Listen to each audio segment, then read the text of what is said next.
Thank you both for joining us. Thank you for having us. So before we get into the process of how the film was made, I just have a couple of questions about the school itself. For instance, how many years have you been running the school? And have you had a chance to really witness a difference in the success of your alumni? Yes, by all means. Is it on? Okay. The school was founded, hold on, 19 years ago. And I started, well, my wife and I began the process of providing special education, social training to kids at a time when we knew nothing about the process. So it was a hit and miss. The only thing that we knew that we had in our corner was we cared. And we wanted to provide the best of whatever there was to be provided for these troubled kids who were sent to us. So I requested my first contract with Los Angeles Unified School District.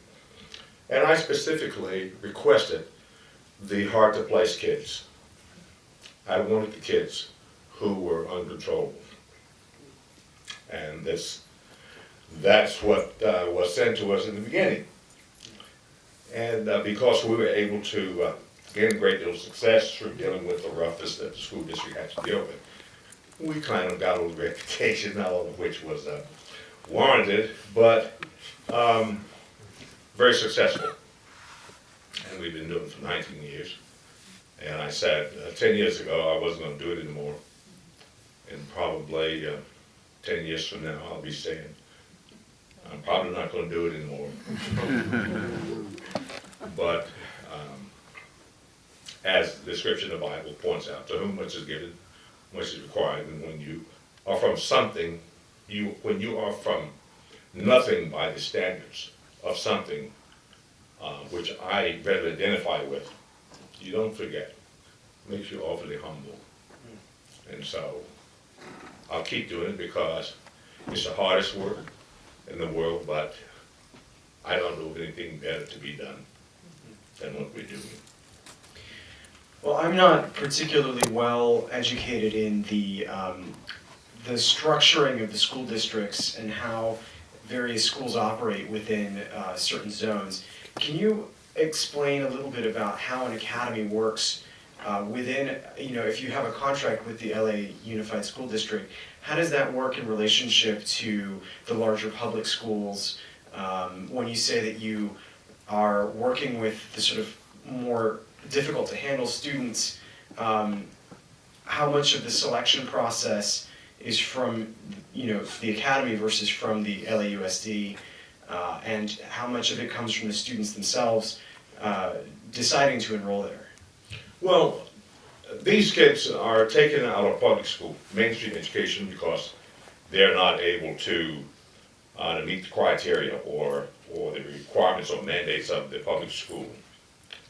They become unmanageable, and they become unmanageable primarily because these kids suffer from conduct disorders.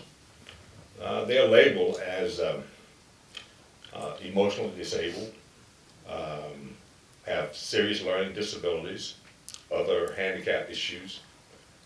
But because I'm not a psychologist, and a couple of our psychologists are here, I submit to you that 99.9% of it is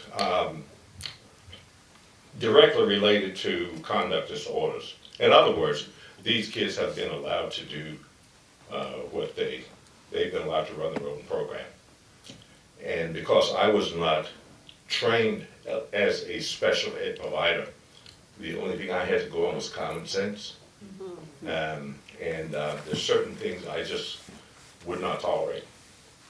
And once the students realize that you've got their back, they don't have to protect themselves, they don't have to bring a gun or knife to school because they're in fear of someone attacking them with a gun or knife, then they can relax.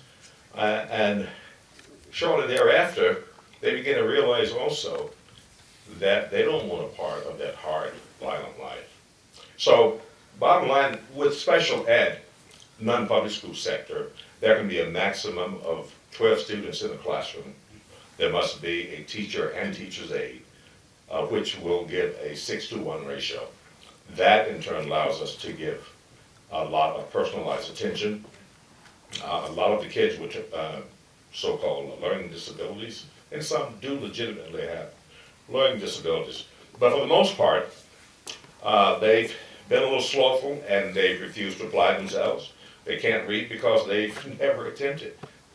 In most cases, once our students, even though they may be 14, 15 years old, begin to realize that they can learn to read, you see that bad behavior dissipate very quickly. I'm curious to know also, from your point of view, how did you sort of pitch this idea to your staff and to the students? Because, I mean, I didn't. there has to be some consent, right? No, I said, I need a tool which will provide me the opportunity to introduce suburban America into the urban American experience without their having to drive into the inner city. Everybody drives around the inner city. Nobody goes there unnecessarily unless they either work there or live there. And so this film was able to do that. What was and what continues to be very important to me is any child in America living under the circumstances that most of these kids live under in the inner city would be doing the same thing: killing, robbing, stealing. And in South LA, it has one single problem, which is it is not motivated. We must find a way. Washington can't do it. Sacramento can't do it. LA County can't do it. Neither can City Hall. It has to start with me, and it has begun. And now I'm excited about it, so I'd like to preach, if I may. And this is the beginning of what we will continue to do over the next 25 years, maybe. Let me check my schedule. I'm just 66, so I'm good for another 25. I got excited about it because I can see the social value now, and I begin to understand it even better. But it starts with me and my neighbor.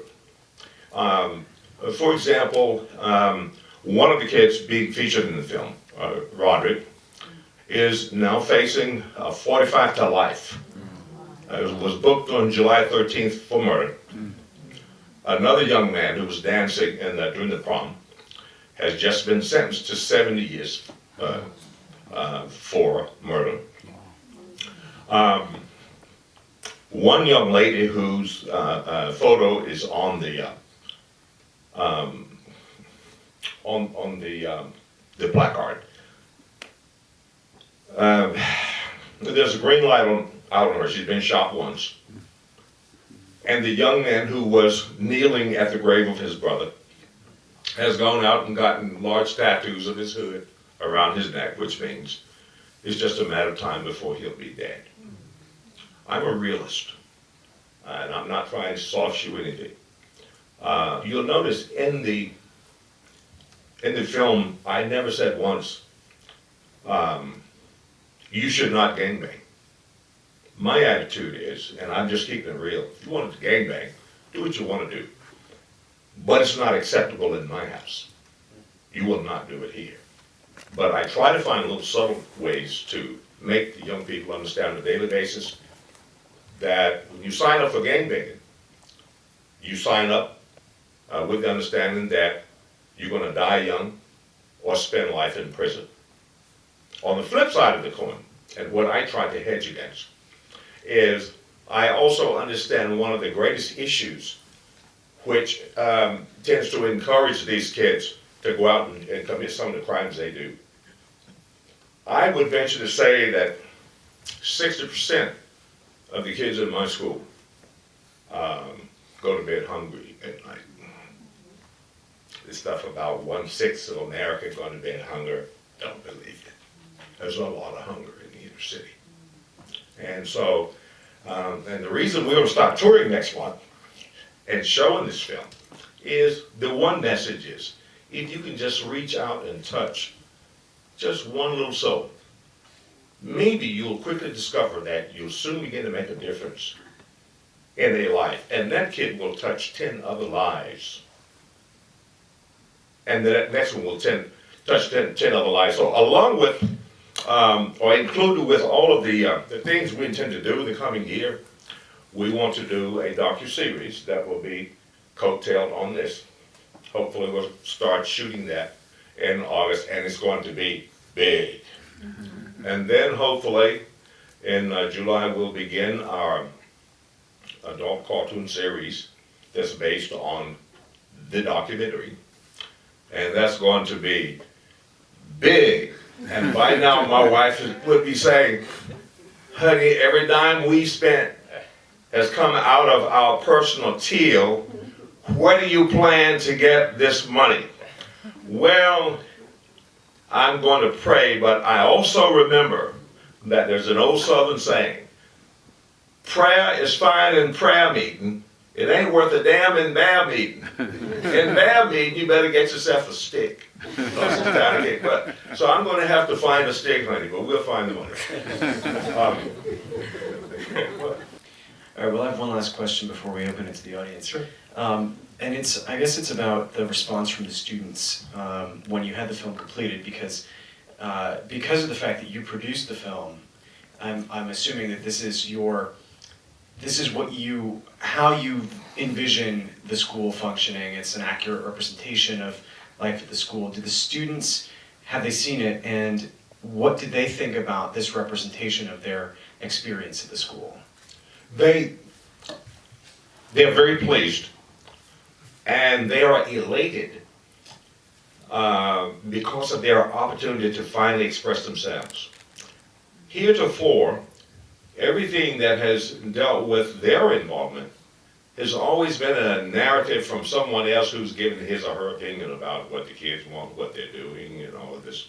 But nobody, won't say nobody, too often people do not go to the student and say, I just want to hear from you. What are you thinking? How do you feel about life in general? Whatever.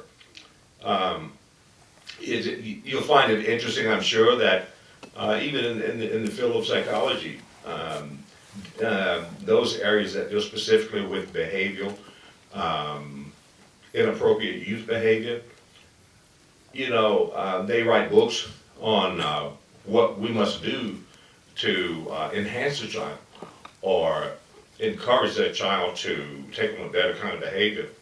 But have you ever known a kid to write a book about his behavior and why he's behaved the way he's behaved? So everybody is projecting, it's too finite, not everybody is projecting. Too often people are projecting. And so one of the things that has been very exciting to me is, and I made this statement clear to Corey when we began, this was not a film I wanted to do about Andrew Manley, and not so much New West Tech Academy.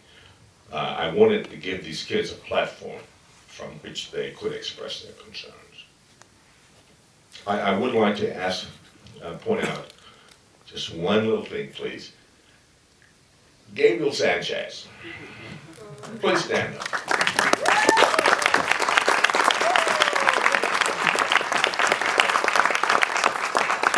This guy, next to Corey, is one of the finest young men I ever had the pleasure of knowing. He is a workaholic. He's smart, like Corey. He's very tenacious. Next to me. Remember that, Gabe. Next to me. And just a wonderful guy. For example, John and Eli and Alex, I'll ask you to stand to show you what, we began to get a little bored in June, so Corey said to me, Dr. Manley, why don't we consider doing a horror movie? Okay? So, Thank you very much. Presenting this.